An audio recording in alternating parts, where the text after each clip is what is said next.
Bruchim Habaim, herzlich willkommen, a warm welcome to all survivors, to all friends from Israel, to everyone from our European neighbors, and to all friends, dear ladies, dear sirs.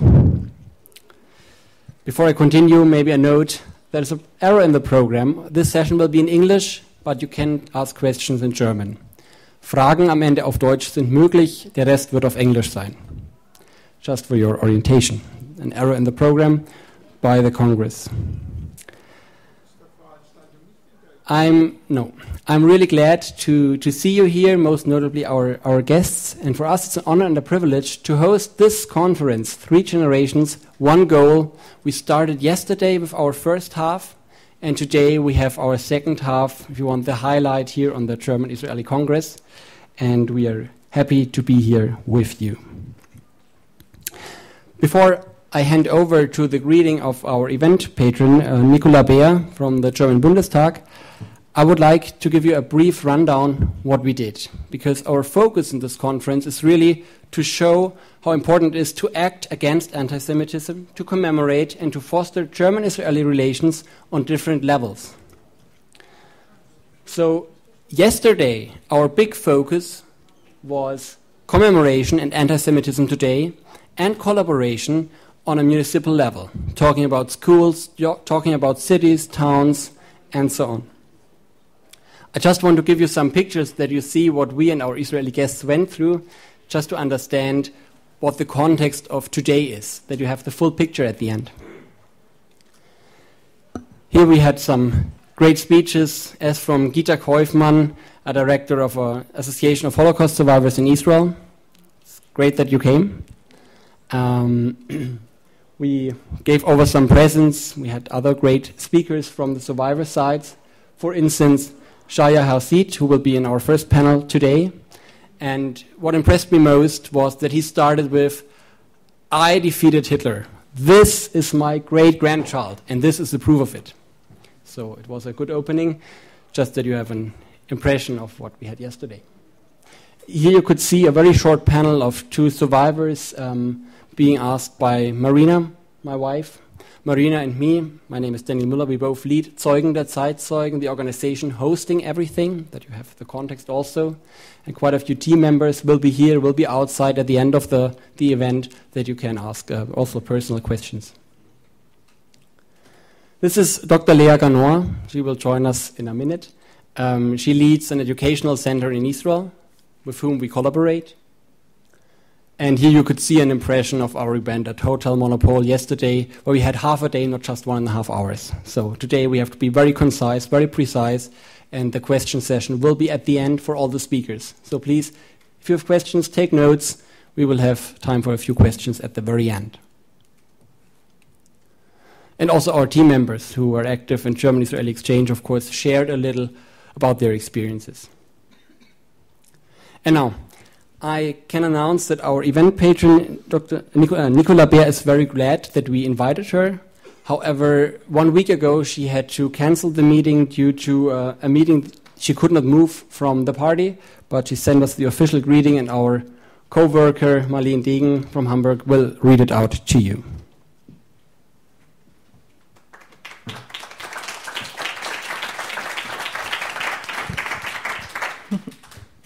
Ladies and gentlemen, I was delighted to accept the invitation to be patron of the Witnesses Conference and give this welcome address.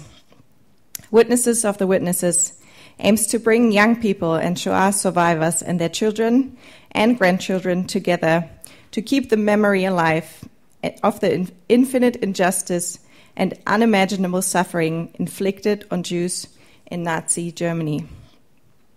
This project is an important part of the culture of remembrance, and furthermore, it's very helpful in terms of preserving the knowledge of the horrors of the Shoah. Many people working on this project as volunteers are here today. I would like to thank you all warmly for taking up this good cause. It is wonderful that the German German Israelkongress and its conference are taking place here in my home city of Frankfurt am Main. These kinds of events contribute to helping Jewish life grow in Frankfurt too, to it being restored to the place it deserves in our society, in our public life. This is not something that can be dictated or ordered in a free society. It has to happen by itself, by virtue of visible events and the commitment of many. This requires each and every one of us to take action in our everyday lives. And that is why, once again, I would like to especially thank all of those who have contributed and who continue to contribute to this. Because the whole truth is that whilst Jewish life is alive in Frankfurt, even in this international city, you cannot ignore that open, public anti-Semitism is on the rise again. More and more taboos are being called into question provocatively by populists on the right and on the left, some of whom are even members of our parliaments. Islamist anti-Semitism is growing in the heart of our country with furious attacks against all things Jewish, against Israel. Your work and commitment is important to ensure that we prevent situations like in France from ever happening in the first place. There, traditional anti-Semitism and anti-Zionism now only play a lesser role, thank goodness.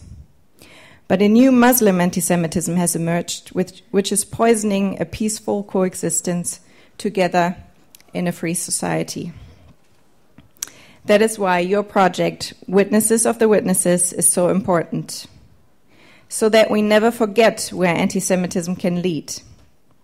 Whenever you combat anti-Semitism, you are also always championing our free democracy.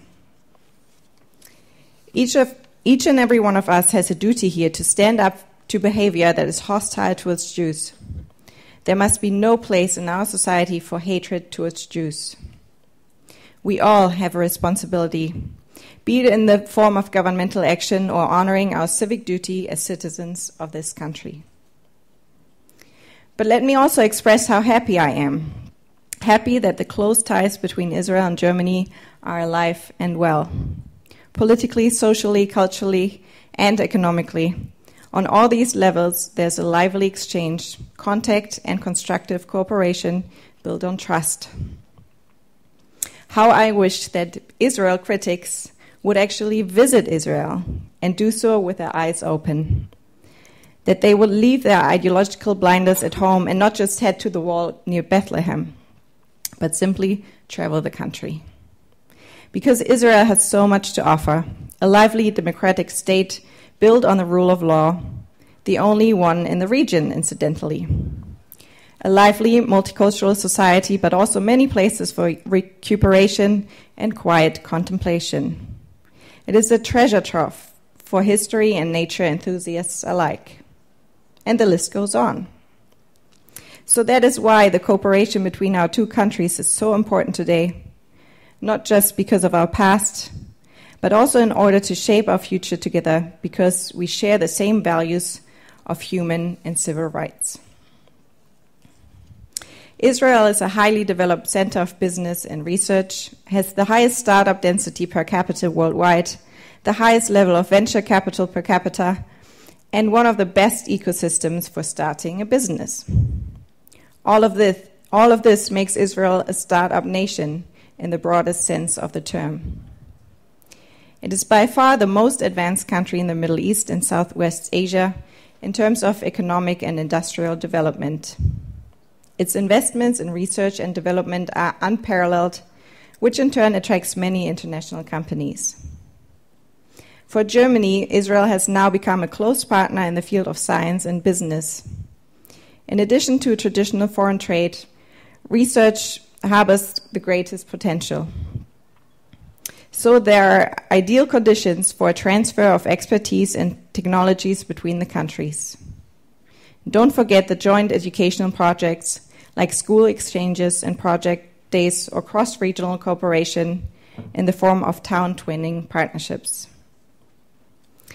As friends of the witnesses, you champion the strengthening of ties with Israel through joint projects and exchange.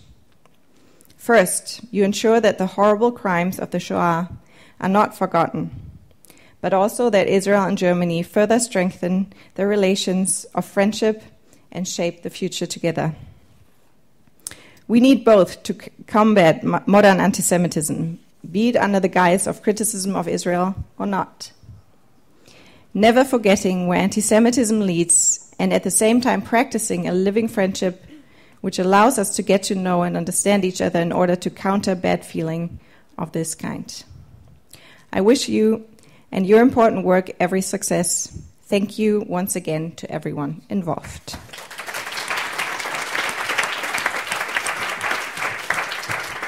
Thanks for reading out this address. I have the pleasure now to hand over to Hannah, who will moderate our panel here, and she will introduce all the speakers. Please. Yeah, welcome also from my side here, from this panel. We're talking about the topic Israel and identity. And we have actually a really special kind of people here on stage. And I will introduce them to you very shortly because time is running. First of all, we have Shaya Harsit, who is actually not that typical kind of survivor, as he himself says. He was born in 1934 in Poland and actually spent his childhood fleeing from the National Socialists. He survived in the USSR and was an IAF officer. On my left hand, there is Pnina Kaufman. Pnina actually is the second generation. She was born in 1946 in Poland. And moved in 1957 to Israel, but now she's living in Germany. Her both parents survived Auschwitz. On my right-hand side, this is Mirna Funk. She is born in 1981, right, 37 years old. She works as an author, storyteller, and journalist in Berlin. Now, I said we're talking about Israel and identity. Shaya, yesterday you made a strong statement about like Jewish people to live in Israel. You are living there. Why or in how far, in which way is Israel so important for you as a Jew and as a human being? As I'm coming from Poland, and I was also under German occupation for about 3 months. And I was called not once and not twice bloody Jew and other ugly names. I know that Israel, after, we always say, 2,000 years, was established in order to keep the Jewish nation together, to protect the Jewish nation, and you can understand I am not talking only Israelis. Israel is obliged to protect Jews all over the world, not only in Israel. And I believe, I don't blame, but I believe, as my whole family, that if somebody wants to define himself as a real Jew, his place and only place is in the state of Israel. Even though that I said before that Israel is established in order to protect Jews all over the world. That's my answer. But would you say that Jews are not enough protected in the rest of the world? Or why would you say that being a Jew includes living in Israel? First of all, you know, history unfortunately turns around. What happens once can happen again. What happened twice can happen the third time, etc., etc. We now see the first signs. Maybe they are not strong signs, but they are signs. Even in the United States, lately, 2 weeks ago, and we see it all over Europe, that anti-Semitism is rising very much its head. And I don't believe that what happened in 1940 to 1945 will happen again. but I will never say that, as we always say never. And this is the reason that I believe that we have to be together in our country, as Germans are together in their country, which I appreciated very much, as French are in their own country, France. The Jews should be in their own country, the state of the Jews, which is called Israel. Which role does Germany play in this constellation? Which what? Which role does Germany play, the networking between Germany and Israel, from your point of view? Well, from this point of view, I said it before, I think I mentioned it also yesterday, that Germany is one of our two biggest allies in the world, the United States and Germany. And this is the other side of the coin, what happened here only 80 years ago, the Kristallnacht.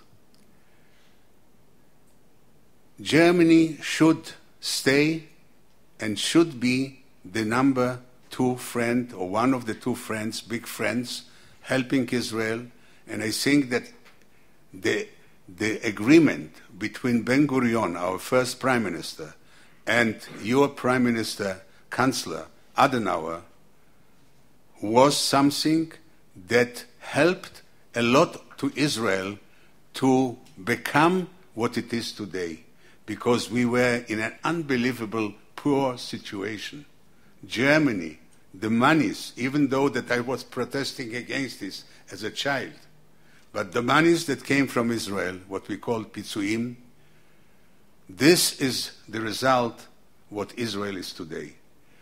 And I personally would like that those connections, those relations will develop more and more. But on the other side, from my feelings, unfortunately or fortunately, everyone can see it as he wants. I cannot forget what happened to this country 80 years ago, and I will never forget. And I say to German students when I speak to them, I will not forget, but more important, that you will not forget. Let's come to Pnina. Pnina, you are kind of living a life between Israel and Germany. You spent a lot of time in Israel, and now you're living in Germany. But you say that once you said the sentence, without Israel, you wouldn't have become the woman you are. Can you explain, what did Israel do? For explaining, Pnina will answer in German, and David Lüllemann will translate.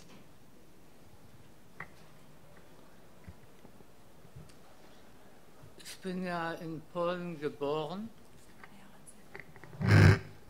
und war bis zum 10. Lebensjahr in Polen. Und das war nach dem Krieg. Ich betone, nach dem Krieg. Aber was ich da gelitten habe, das kann man in Worten nicht beschreiben. Ich war nur die dreckige, verfluchte Jüdin. I grew up in Poland. That was until about 10 years after the war. But I can't describe what I suffered there. I was only the dirty Jew. Dazu kam noch, dass meine Eltern in großer Angst lebten. Und ich hatte auch große Angst. Und als wir 1957 nach Israel gekommen sind, ja, in erster Reihe, ich bin in Israel als Mensch geboren. And my parents and I lived in in conditions of severe fear about their surroundings. And when she came to Israel in 1957, she was born again as a human being. Ja, ich war plötzlich Pnina Kaufman und nicht mehr die dreckige, verfluchte Jüdin, neben der keiner in der Schule sitzen wollte und so weiter. Habe sehr schnell die Sprache gelernt, kam in die Jugendbewegung, Schule, ja, und dann wurde ich dazu erzogen, selbstsicher zu sein, stolz zu sein auf meine Herkunft.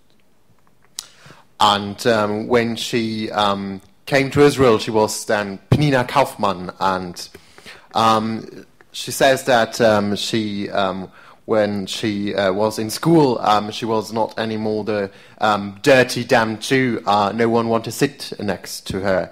And she also joined the youth movement, and she developed a great self-consciousness in her life, and that was due to her immigration. Wie gesagt, ich wurde dazu erzogen, stolz zu sein auf meine Herkunft, mich zu wehren und alles zu hinterfragen. She was then, taught to be proud of her own origins, to defend herself, and also to scrutinize everything around her. Und vor allem auch zu Toleranz. And also to tolerance.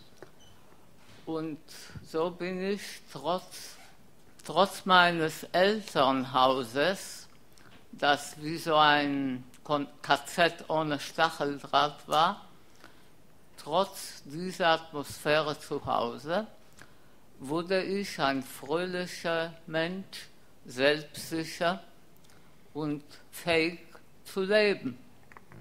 And despite the atmosphere at her parents' home, which she experienced as being almost a concentration camp without fences, she managed to become a proud and happy person. And if I may add, she is a happy person. Und deshalb sage ich immer, dass Israel mich gerettet hat. And that's why she says always that Israel has saved her. Und auch wenn ich in Deutschland lebe, mein Herz ist immer in Israel. Israel ist ein Teil meines Ichs.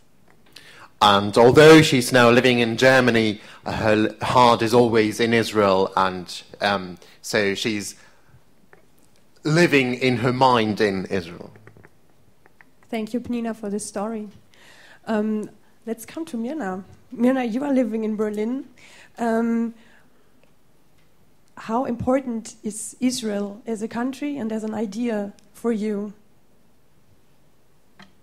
When I wrote my novel in 2014, I wrote this novel in living in Israel, and decided that was during the war 2014, and I decided during this time to make Aliyah.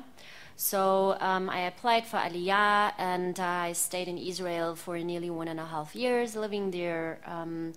And then I chose to go back to Berlin, but I chose basically to make Aliyah because of the rise of anti-Semitism. When my novel, that is all about the rise of anti-Semitism, came out in 2015, I was talking to journalists, and that was still a time where they did not see the rise in anti-Semitism, which is really interesting, because now no journalist would question that rise. But when I talked to them in the early summer 2015, they were still saying the anti-Semitic incidents I was describing in my novel are singular actions and are not like a movement, or are not something that is like rising up.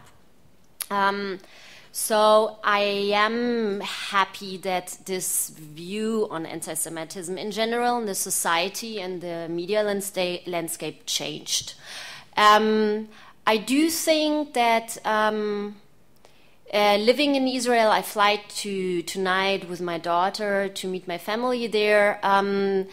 is still an important country for my identity, and it of course makes me feel more secure to live in my hometown, Berlin. But Berlin is my home, and Israel is my home too. But when people, for example, ask me, like, where is your home? Is it Tel Aviv or is it Berlin? I always say it's in the plain between Berlin and Tel Aviv.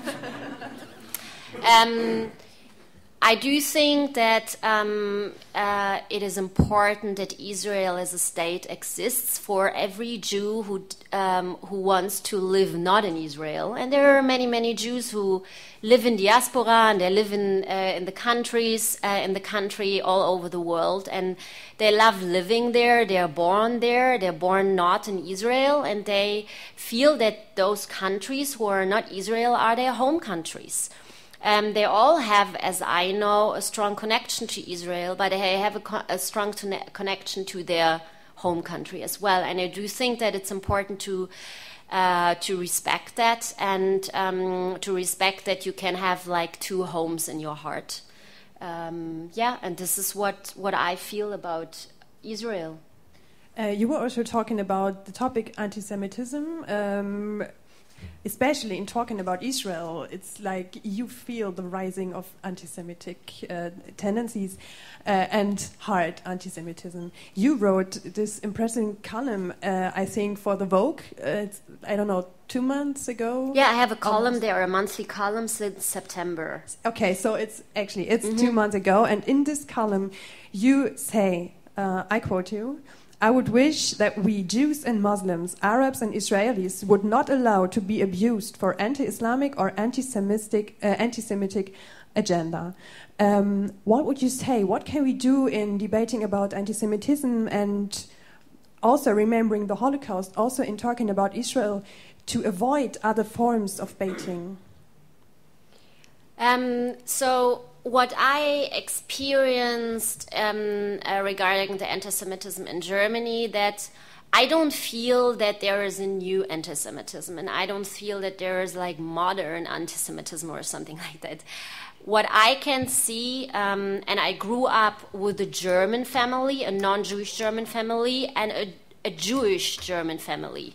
So I have seen both sides. I grew up in East Berlin in a like Jewish communistic household and a non-Jewish household due to my parents being separated. And I went to a normal German school, not a Jewish school. So anti-Semitism was always there and never gone.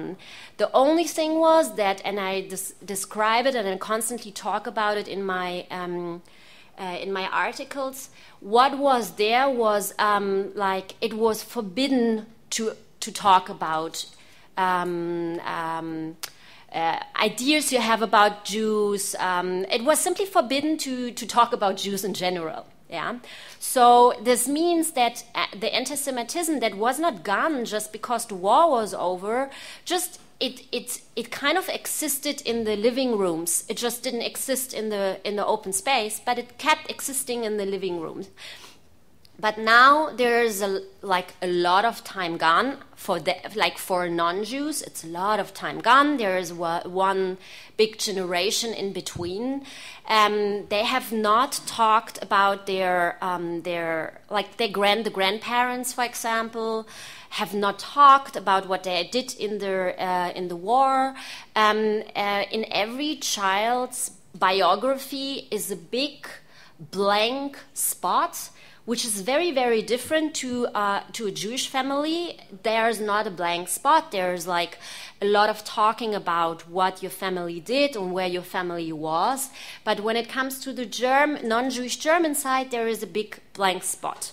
This means that the children in like my age, I'm like not like in my 30s, and people who are younger than me, they have not a connection to their own biography.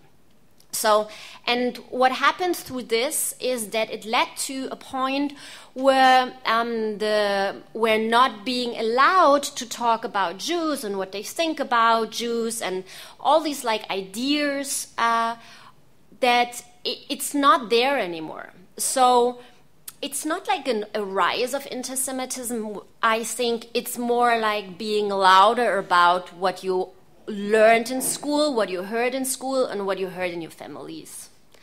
And I do think what is important and what I try to do in my work by reading and by talking in schools is to actually first connect to your own biography, to fill the blank spot.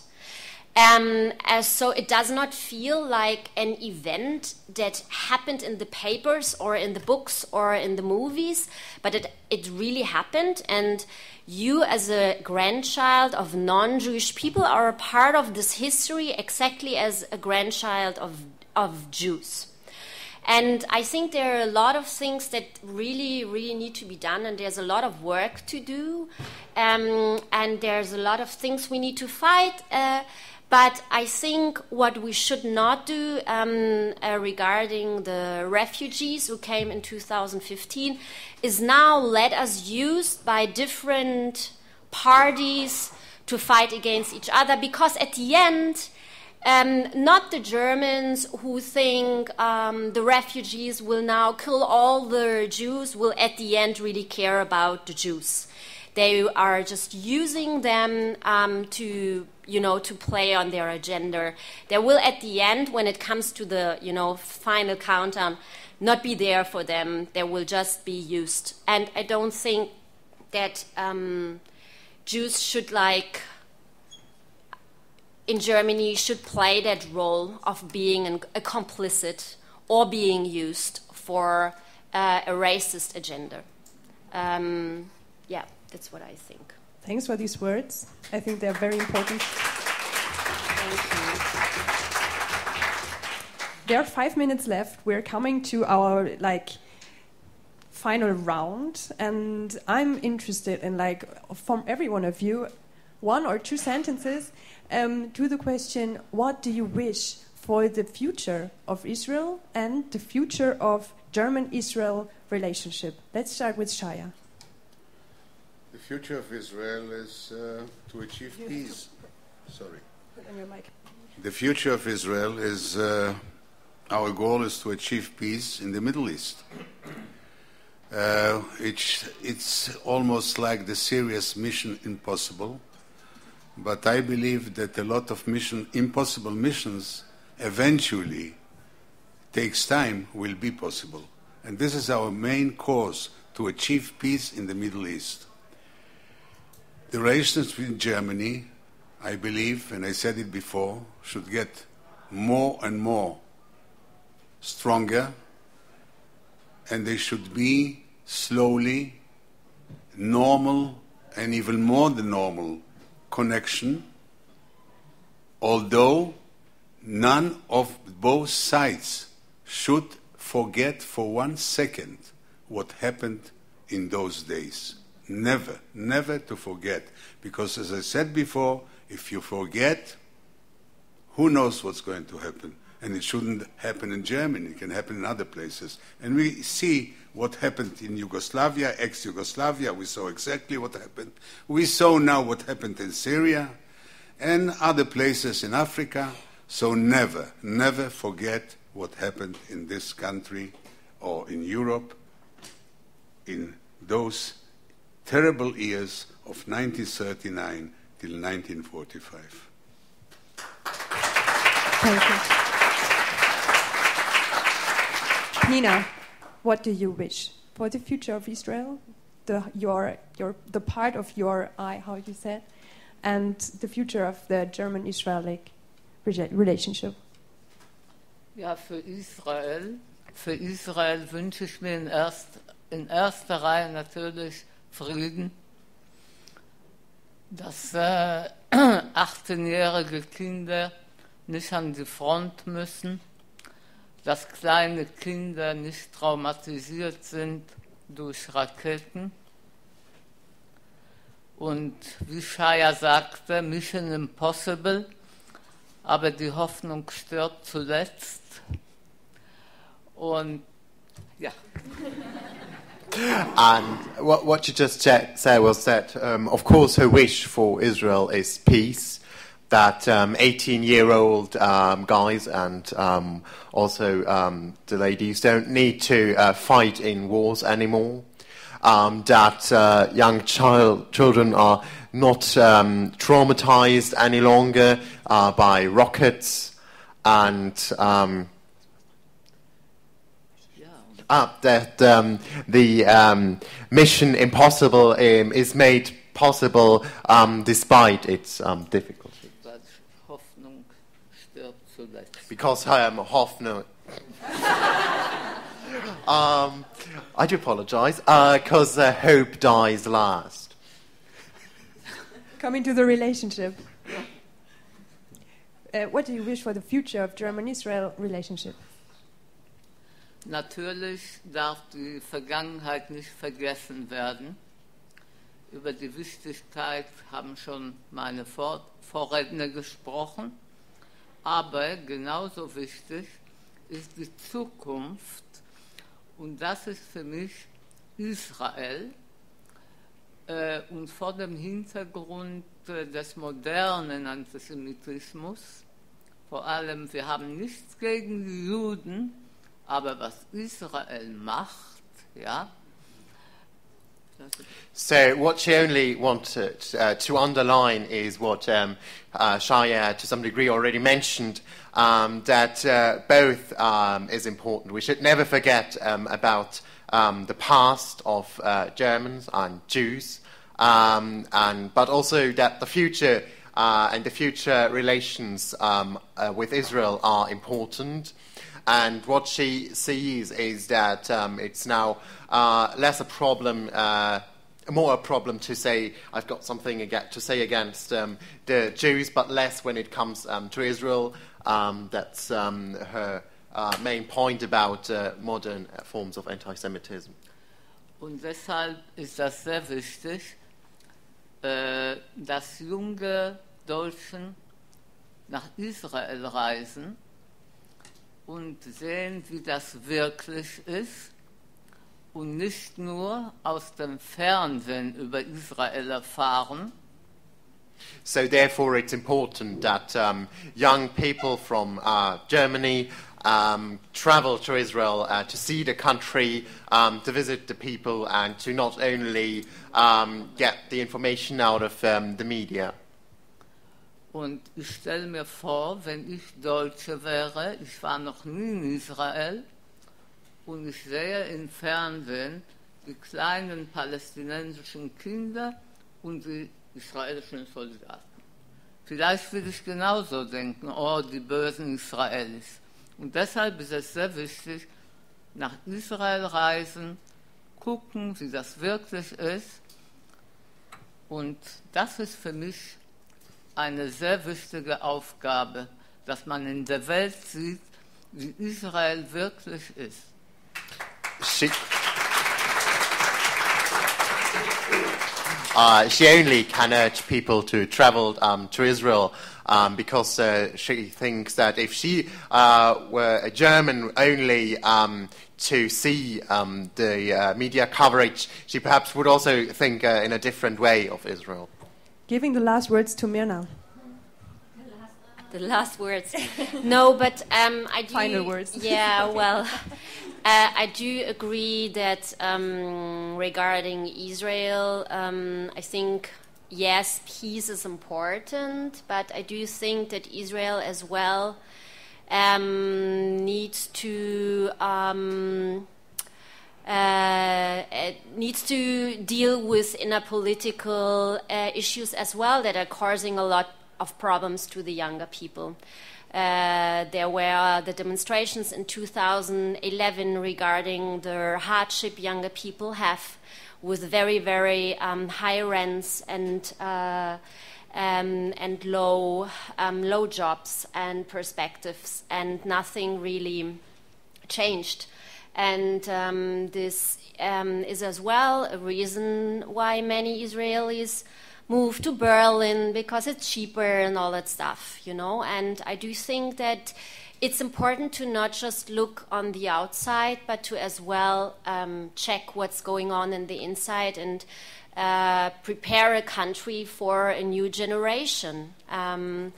And for when I lived there, I felt that it was really hard to pay a lot of rent in Tel Aviv for a very high price, and to have to juggle the jobs to be able to afford it. And so I do think that it's important to not forget about that as well.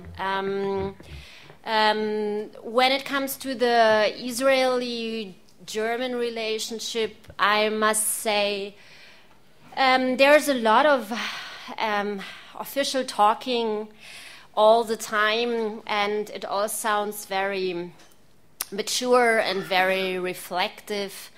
But the moment you start digging into the real German society, and just like 2 weeks ago, I was speaking in front of teenagers in Anklam, which is a small city in Germany. And the moment you talk with Germans, you simply realize that there's a lot to do for them. And there's a lot of work that has not been done by them. There is a lot of work that has been done by the Jews, by you, the survivors, talking, by the second generation, by the third generation. A lot of young people, a lot of young Jewish writers I know in Germany right now are addressing Jewish topics, are addressing Jewish life in Germany, because most of the non-Jewish people in Germany don't know nothing about living Jews. They don't know much about dying Jews or dead Jews as well. They just know dead Jews, that there is dead Jews. They don't know a lot about the Holocaust, although they always claim they do. They are still using National Socialist terms like Halbjude and Vierteljude and Dreivierteljude, because no one ever teach them that it's National Socialist terms. They are afraid of using the word Jew because they think it's a, what's a Schimpfwort? Like a bad word. Like a bad word. Like it's using the N-word, and I constantly need to explain to them that it's not a bad word. So what I want to say is there's so much basic work to do in the society, and it kind of like drifts between what is politically talked about and what is really happening. And everything is nice and cool, happy friendship between Israel and Germany, but I do think that from the German state, in order to make a friendship not just a sentence, but an act,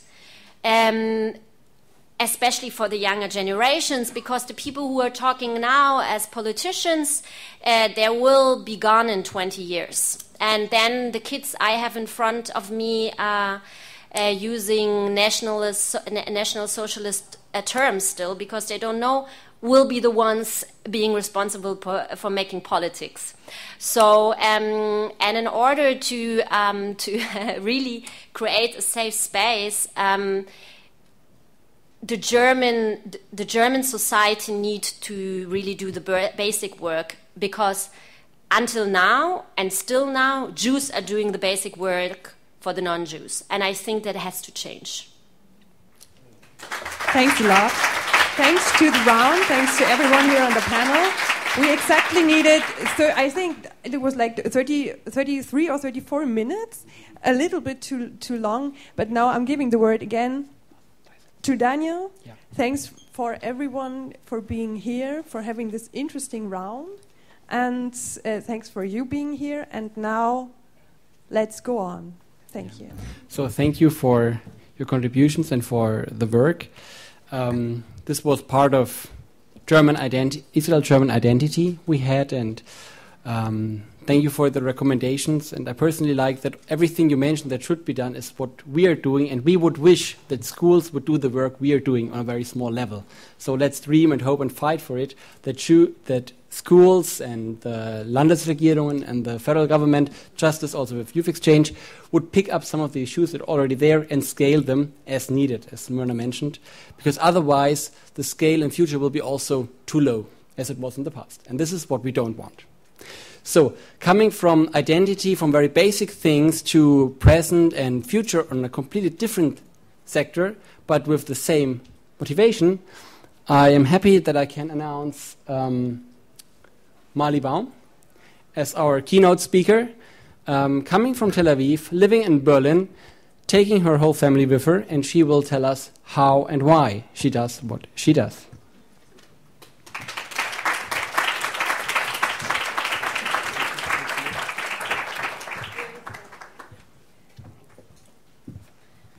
Hello, everyone. First of all, I would like to say thank you so much, Daniel and Mirna, for what you're doing. And in personal note, I met Daniel in one of the Israeli ambassador event, and he asked me to come here, and I was in shock to see that people from Germany that are actually not Israeli doing these kind of things. So in personal note, I will support you as much as I can and always. So thank you so much for having me today. So I wanted to show you, and I'm so different from the panel that was right now. I will speak about the future because we know exactly what happened, but we also know that a lot of things happening in between German and Israel in terms of the social, and a lot of young generation are actually coming back to Germany, and this is something to talk about that. So before I will start, I will speak about ecosystem, and just so you know, ecosystem is actually environment. We are talking usually about the tech ecosystem, and Israel is a startup nation, and Berlin as the next Silicon Valley of Europe, and this is how we actually, I will show you a bit, actually how we build up an ecosystem for that in Berlin. So what is to be a third generation in Germany? Coming to Berlin 4.5 years ago, I have to say that in personal, it was, we took the kids back to Berlin as well. It was in every corner the feeling, why them? If only the walls could talk. Every apartment that we went to check, I said, like, it's before or after? What have been here? Like, I had crazy dreams, to be honest, in between. And I was feeling very emotional and connected, very connected to the place and very connected to the history. Of course, I was born in Tel Aviv, but when I came to Berlin, I felt quite the same. Like I was born in Berlin, and there's so much history for me to learn in Germany. Each place has a very special meaning and stories. So this is my family, this is my drive, and I can speak forever about family and history, but I think when you see actually the people, you can feel a bit. So the left part is my husband's family, the Baums, and they flew from Berlin, from Grunewald, from 1933 to Israel. They went a lot to the KaDeWe, and they're very rich people, and they understood and they saw what's happening, and they were very smart on time. And they flew to Israel, and actually they did amazing things in Israel. And the other side is my father and my grandfather and grandmother, which my name by the way she on her, and they are from Budapest. So we are in our family, we are very in between, because their own story is like Germany is the best place ever, and in our family is the Budapest story, which you probably know what's happened there, and most of them killed, and almost no one left, only my father and another two sister and brother. I will get to that again, but only when I came to Berlin, I actually find out and dig really deeply into the family story. And I even find out, only living in Berlin, that my grandfather, the Budapest one, he was in forced labor in Siemens, in Sachsenhausen, which is actually 20 minutes by car from my house today. So coming to Berlin, and so I'm living the past or I'm living the future. That was a very big discussion inside myself. So mission number one, it's actually to make Berlin my Tel Aviv. You know, I did a lot of things in Tel Aviv before I came to Berlin. I had several companies. The last one was a very big company, and it was 8 years production. I was also part of the Israeli expert institutions, supporting the government, supporting the ecosystem, keeping the economy in Israel. So I wanted to feel at least the same in Berlin. So I built up an organization together with, of course, team and partner, and it's called Women's Influencer, and the concept was, like I did in New York and Silicon Valley before that, it's to build a network for professional women. And I went for the women because, you know, in Germany, if we have in Israel the army and we have a lot of leaders, women, in corporates and companies, we see that less and less in Germany. And for me, it was also a surprise. Like Germany as westward, and actually the women are not really having enough voice, not in the corporates, not in the boardroom, not in Daimler, Siemens, and so on. So third generation. Meet my friend. She's a very good friend of mine, Anna Juliana, but she's a third generation from the other side. And we became very, very good friends. And I'm showing you Anna because Anna, she's actually from Austria, from Salzburg, and she lives in Berlin.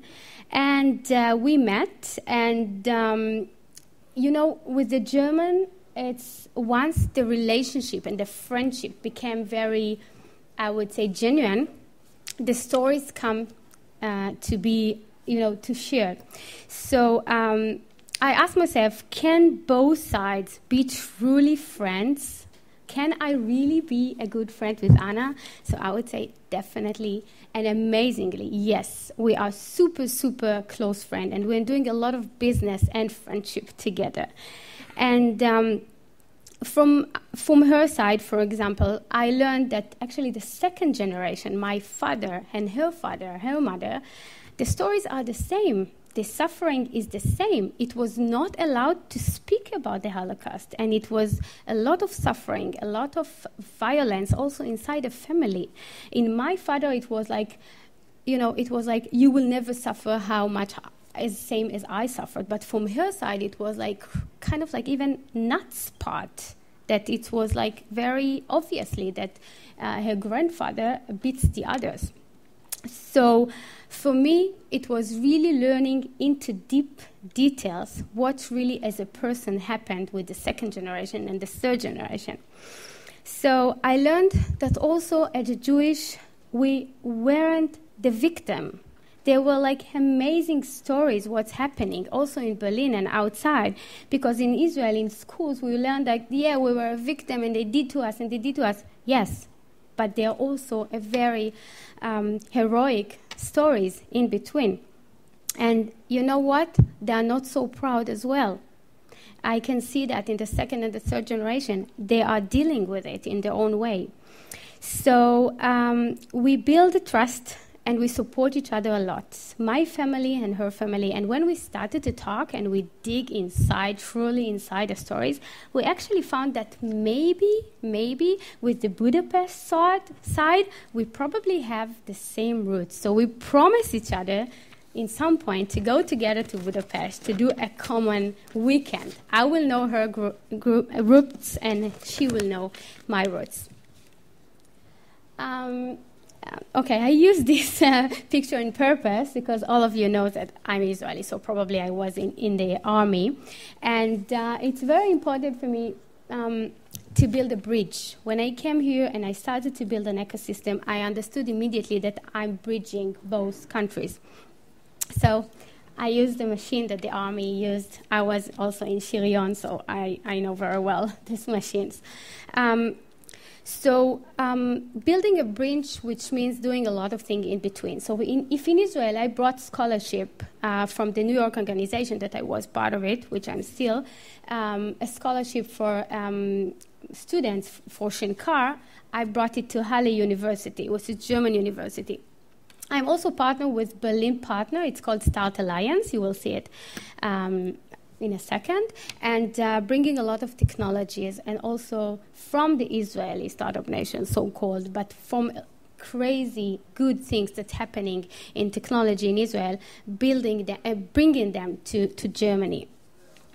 Starting a strong ecosystem and to build network to each local networks. So I built in Berlin 2 companies. I will show you a bit afterwards. But building a company, like my mother told me, okay, so now you're building a company, which means you're not coming back. So it's really actually starting to build the roots in Berlin. So this is one of the amazing things I did recently, and this is a huge story behind that.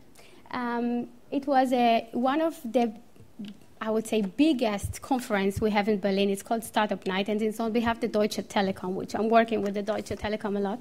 So the Israeli embassy asked me to moderate a competition, which is very big and working in, carefully, I would say, 30 countries.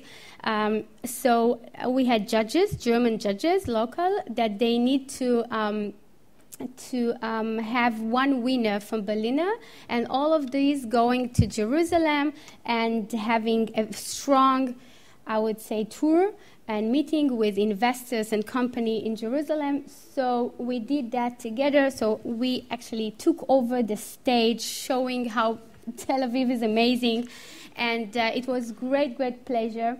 So I was in the Deutsche Telekom, and a lot of people say like, oh, good for you and the Deutsche Telekom. But honestly, I was there not for Mali. I was there for my grandmother. I was there for really tons of other people, because the Deutsche Telekom Haupt office is actually the place that they send all the commanders, for the war. So for me, it was very, very important to be there and speak about Jerusalem and speak about Tel Aviv. And even the winner, like, we yelled and said, like, welcome to Jerusalem, like the Eurovision. So it was very, very, very, very emotional.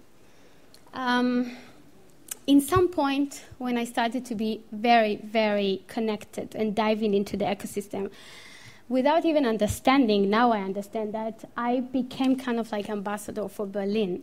So one of the things that I'm doing is, like here, for example, the German government, and I would say things that maybe not everyone liked to hear, but I was an entrepreneur in Israel, but I came to Germany, and I saw heaven for entrepreneurs. There's tons of support from the government. There's tons of public money. And here in Israel, when we need to grow up our startup company, we also need to go outside to China and also to America to bring the investors. So what I see here, and what we all see here, that we have a lot of Mittelstand, we have a lot of corporates. The economy is very strong. So what we are doing right now is working very hard with the M&A department and really strong corporates to make them understand how they can support the next generation with investing into the technology, investing into startups. So the German government actually built up in New York, German accelerator in New York and Silicon Valley, which we are working very, very closely to take a very strong startup from Germany to New York and Silicon Valley and teach them how to become a unicorn. Because in Israel, there's, I would say, maybe it's the energy and the atmosphere, but we build up a very successful unicorn. We have Waze that everyone knows. We have Immobileye, we have Wix. In Germany, we don't have this kind of like name dropping of having a unicorn. So I would say that the government doing this a lot, and I'm supporting a lot of Wirtschaftsministerin as well. So we also brought to Berlin the Schilovstech. Schilovstech is a huge network from China that's supporting female founder, and we did a lot of things with them together, and also bringing a lot of investors to Berlin. this is kind of things that we did into the W Lounge. One of the company that I built up, it's called V Lounge in German. And V Lounge, it's actually, we called it a tech ecosystem. Dankeschön. We called it a tech ecosystem because we're blending everyone together. So there's a lot of corporates, like right now we're starting to work with Porsche. And for example, Porsche doesn't know how to have a strong connection to the millennials. Here in Germany, when they're not enough connected to the I would say legacy, which is amazing to hear and amazing as a huge corporate to understand that. So we bring them to the next generation, to the technology. So we bring technology from Israel and we bring technology from the state because, you know, as in Israel, we're also super strong in New York and Silicon Valley. Tons of my friends, and also my sister lives in Silicon Valley for 10 years. So gathering all the force together and bring technology from Israel or Israeli technology inside the German economy. So things that you can see here on the top, it's healthcare and smart material delegation that we did from 10 countries to Berlin. It was together with Berlin Partner. And this in the middle, we had TechCrunch and huge names and the European Union CEO and Horizon 2020, all of them came to Berlin, which is also, you know, it's a Schlager. They never came to Berlin. They never had a reason to come to Berlin. So we had 150 female investors from all over the world as a conference to show that we need to see more female into the forefront of businesses. In general, it's not German, it's not Israel, it's all over. There I was in Düsseldorf last week. It was the Medica, so we spoke about how to build the ecosystem, how technology, how we build Berlin as a hub and very, very strong hub into the global economy. In some point, I started to present Berlin. They sent me on behalf of the Berlin Senate to the London Tech Ecosystem, Tech Week. The London mayor did something really nice, you know, all this Brexit right now, making them shake a bit, and a lot of companies moving to Frankfurt and also to Berlin.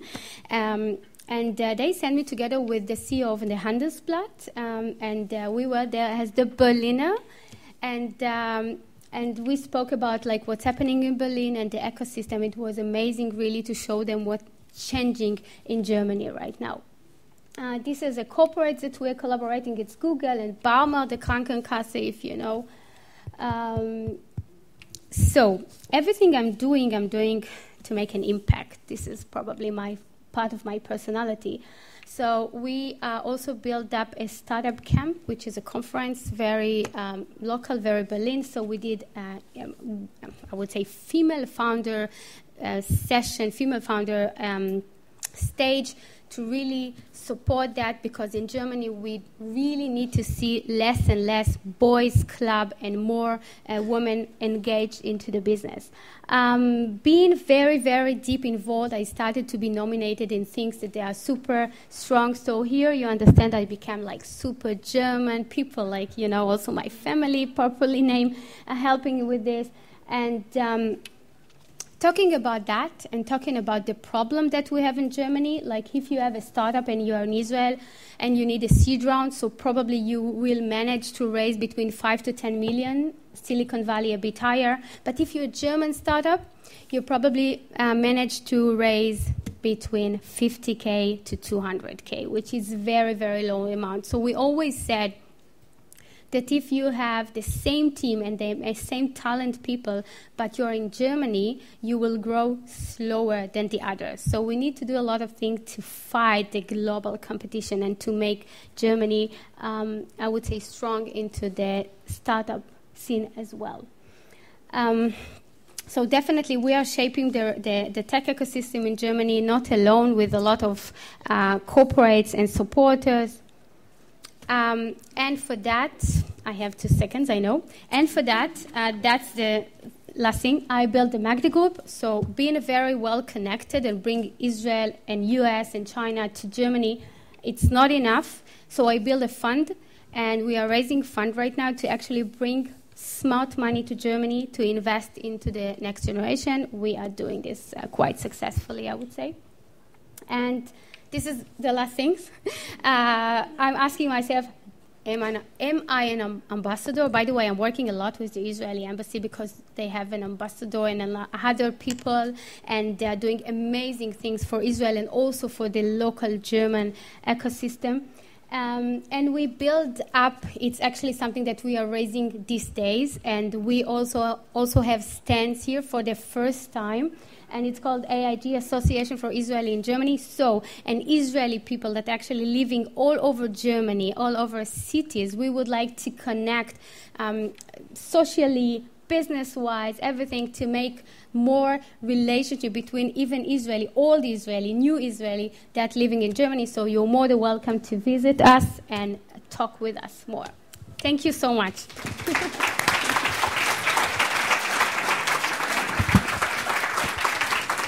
Thanks a lot, Mali. You are an ambassador, and what you forgot to mention, what does impress me, because I also know a little bit about the ecosystem. You do not just combine Germany and Israel, high-tech and corporates and Mittelstand, but you also combine being a mother and being a lady in business. And it was great also to meet your daughter yesterday, and she seemed so happy about what you're doing, and it's also a great achievement. Thank you. So talk to her if you need advice on this. Yeah. The next speaker, I'm glad to announce Ansgar, representing the German corporate side, and also why he invests into Israel on different levels. The stage is yours. Thank you very much. So just last night I came back from Israel, from my 13th visit to Israel, and I came back to Berlin. And isn't it wonderful, Mali, as an Israeli promoting Berlin, and me as a German promoting Tel Aviv and Jerusalem. So, so a little bit about myself. So my name is Ansgar. I'm working as a technology and innovation manager in a corporate. And in my free time, I organize Israel trips for young German through an organization called Israel Connect to strengthen the friendship between the young generations in Israel and Germany. So my talk is about German-Israeli high-tech corporations, and I've structured my talk into 4 points. So the first is, what do you associate with Israel? I think when you have been in Israel, you have some associations. When you have never been in Israel, you have maybe other associations. So the next point will be Israel as a startup nation. And my personal story, how I got involved in high-tech corporations between Israel and Germany. And the fourth point is Israel and you. What can you do to strengthen the ties between Israel and Germany? So, yes, just 2 days ago I was at the Dead Sea. I mean, maybe some might associate Israel with like being at the Dead Sea for well-being and just having a nice time, or just visiting the holy sites in Jerusalem, or having a nice time at the beach in Tel Aviv. Some associate it also with conflict. But as you can see here, we also visit Israeli soldiers at the border to Lebanon, and we always encounter them as very friendly young people, and it's very nice to talk to them and to be just in contact and to see that the military service is just something to protect their country, to protect their families, and they wish nothing more than peace. So Israel as the startup nation, I mean, I just saw this 2 days ago live. Yes, I think it's from Arava, around the Masada area. And actually this is a quote from Philip, Senior Vice President. In 2 days in Israel, I saw more opportunities than in 1 day, than in 1 year in the rest of the world. So this is, I think, really when you go to Israel and also you have a business background, you have a technology background, it's just amazing what you can see there and what you can experience there in a very short time. Also, maybe some of you might know one of the greatest investors in the US, Warren Buffett. He says that Israel is the most promising and leading investment hub outside the United States, where when you compare with other countries like China and other European countries, and it's just amazing that a country of the size of Israel can have this this impact. So here are a lot of facts and figures. So we heard some of them. Israel has a population of 8.5 million. So it's a business and technology power, so it has the highest density of startups worldwide. It has 2 times the VC investment compared to the US, which is phenomenal. And there are every big corporate in the US is having an R&D center in Israel because of the talent you can find there is unmatched worldwide.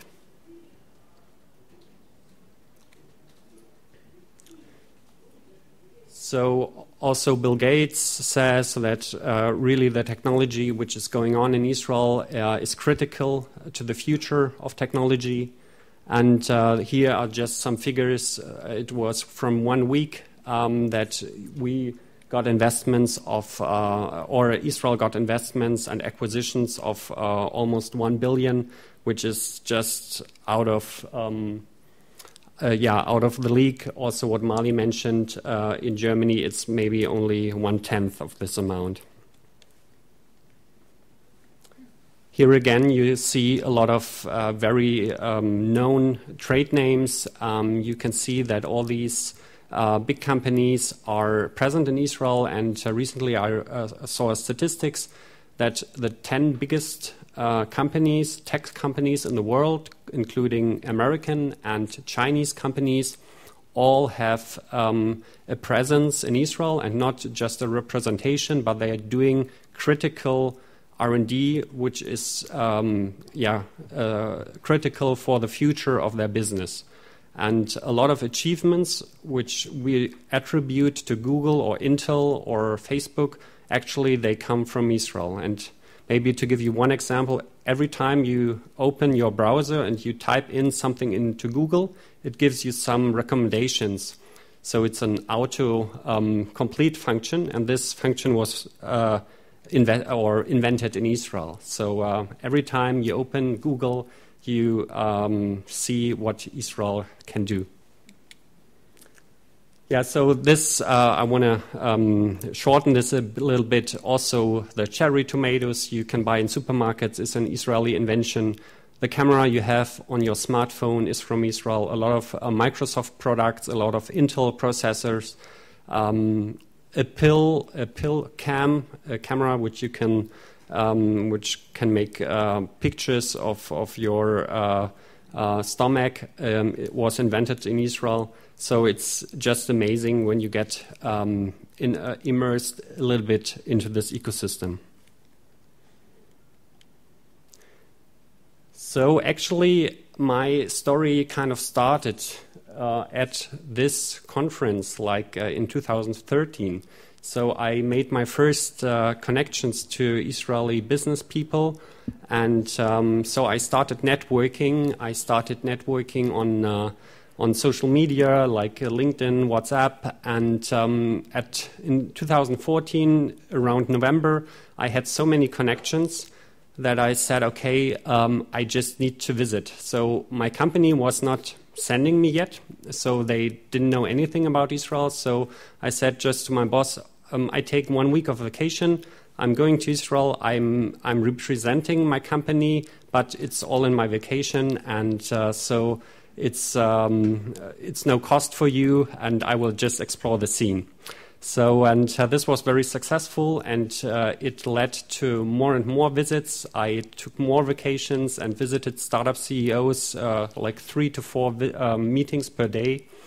And so it culminated that in the end we had like several business trips. I visited an Israeli-German innovation conference, and we had 2 delegations with top managers from our company visiting Israel for 3 to 4 days and getting immersed into the scene. And there was one, he was in Israel, or all were in Israel for the first time, and we were just one afternoon in Jerusalem, and he said this was the best experience of his year.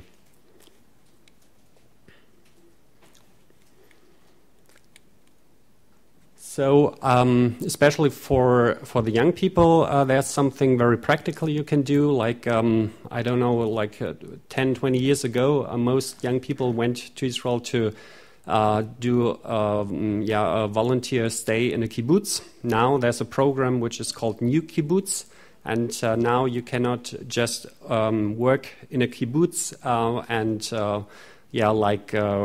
for example, harvest oranges, but you can actually work in a high-tech startup and get immersed into the scene and make business connections and friendships. And this can be done in several Israeli startups, also R&D centers of corporates who are active in Israel, and it's already available for students from different states in Germany. Also, what I always recommend to get a first impression of what Israel has to offer, not only in technology, also in healthcare, in education, in advertisement, in media. Every profession has like enormous things going on in Israel in every profession, so not only technology.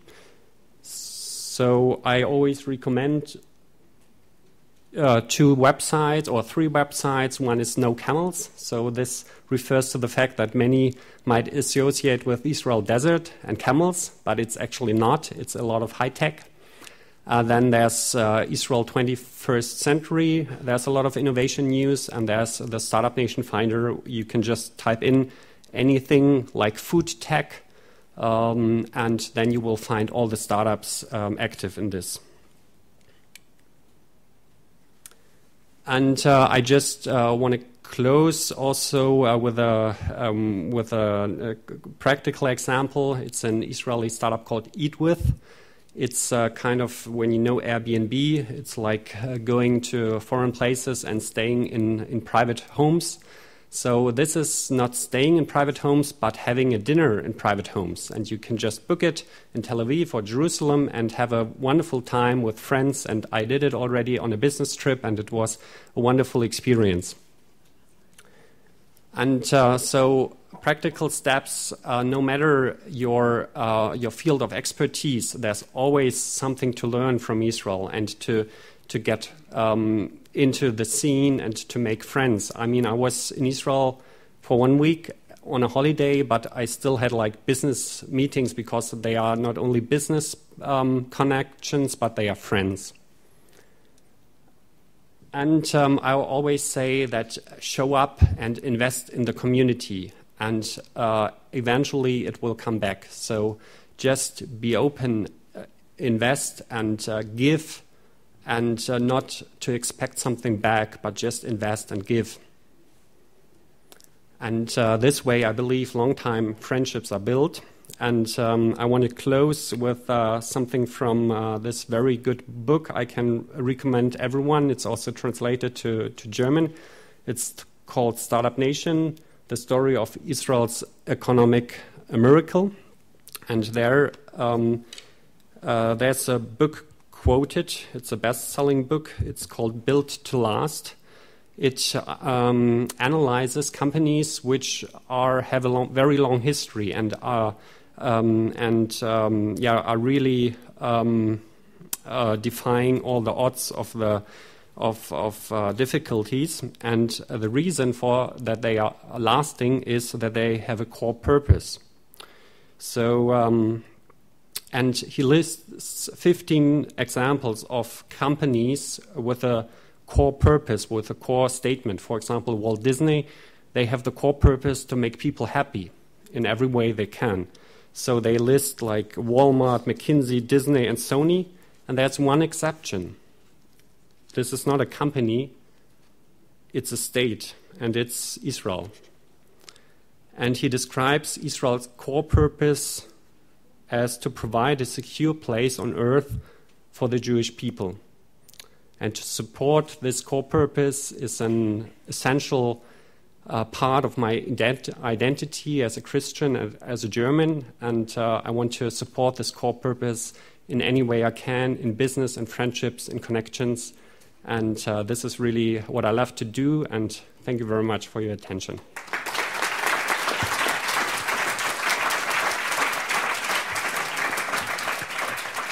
So, thanks a lot. I would like to ask all the speakers come up front. We have time left for 3 questions from the audience, so you should use these questions for the last minutes. So, any question to one or several of our speakers? Just raise your hand that I can see. And to whom first, so they can think? Mali. Yes. Okay. First of all, I am impressed. I'm really impressed, such a young lady and doing so much. We heard about the problems that the German society has with the past, the young generation with education, what you talked about. What do you think you can do to improve the situation in the educational field, in the social field? I would like to hear. Yeah. First of all, what I think to do, I'm doing. I'm not the person that's thinking, I'm actually doing. I have 2 kids, 14 and 16, in the German educational system. We are trying to bring a lot of topic inside schools, but not really pushing because they are not allowing me to be very involved.